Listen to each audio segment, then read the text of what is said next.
आज बिलोली येथे आरोग्य विभाग व पोलीस प्रशासनाच्या वतीने अनेक ठिकाणी कारवाई केलेली आहे। तर ह्या कारवाईच्या अनुषंगाने बिलोलीमध्ये अनेक ठिकाणी पानटपरी किंवा ग्रामीण भागामध्ये सर्रासपणे तंबाखू विक्री चालू आहे।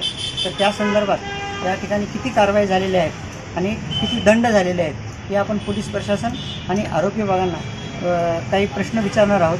हे प्रश्न विचारल्यानंतर आपल्या जनसामान्यांना पडणारे प्रश्न आहेत की तंबाखू विक्री सर्रास चालू आहे का, पावती दिल्यानंतर विकता येते का, मग शाळेच्या 100 फुटापर्यंत जे शाळेच्या बाजूला विक्री केल्या जाते मग त्याला परवानगी आहे का, मग याची जिम्मेदारी कोण घेणार।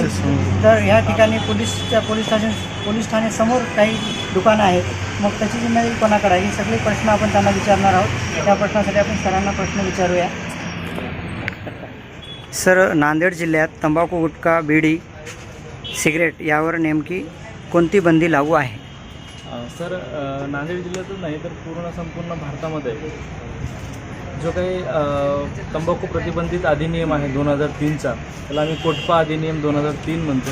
त्यामध्ये प्रामुख्याने शाळा, महाविद्यालय, त्याचबरोबर शासकीय कार्यालय यांचा जो व त्याचबरोबर सार्वजनिक ठिकाण यांच्या परिसरामध्ये जर तंबाखू, गुटखा व सिगारेट विक्री होत असेल तर त्या संदर्भामध्ये कोटपा कायद्याअंतर्गत कार्यवाही करून त्यावर प्रतिबंध आणता येईल।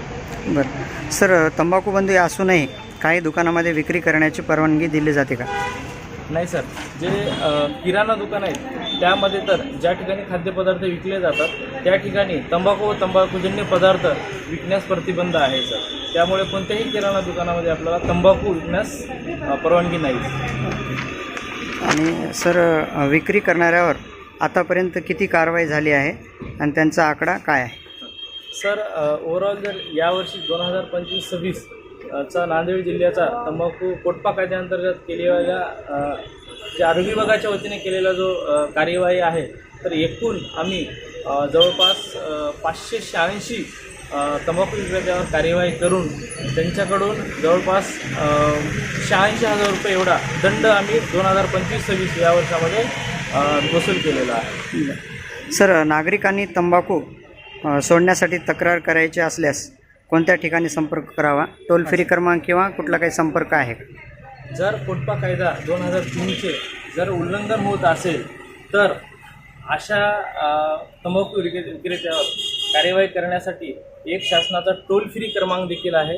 तो टोल फ्री क्रमांक असा आहे 1800112356। हा जो आहे हा एक टोल फ्री क्रमांक आहे। हा टोल फ्री क्रमांक तंबाखू सोडण्यासाठी आहे। आणि दुसरा एक टोल फ्री क्रमांक आहे तो असा आहे 1800112356। हा जो आहे हा तक्रार देण्यासाठी हा टोल फ्री क्रमांक आहे। आणि त्याचबरोबर जर कोणाला तक्रार द्यायची असेल लेखी तर त्यांनी तंबाखू नियंत्रण कक्ष, जिल्हा शासकीय रुग्णालय नांदेड या ठिकाणी येऊनही कोणी लेखी तक्रार देऊ शकता। सर, सुगंधित तंबाखू विक्रीवर महाराष्ट्रात बंदी आहे का? मग त्याची उपलब्धता का दिसून येते? सर, सुगंधित तंबाखू देखील महाराष्ट्रामध्ये बंदी आहे। हा जो तंबाखू असतो तो लपून छपून अनेक ठिकाणी विकला जातो, त्यावर बंदी आहे।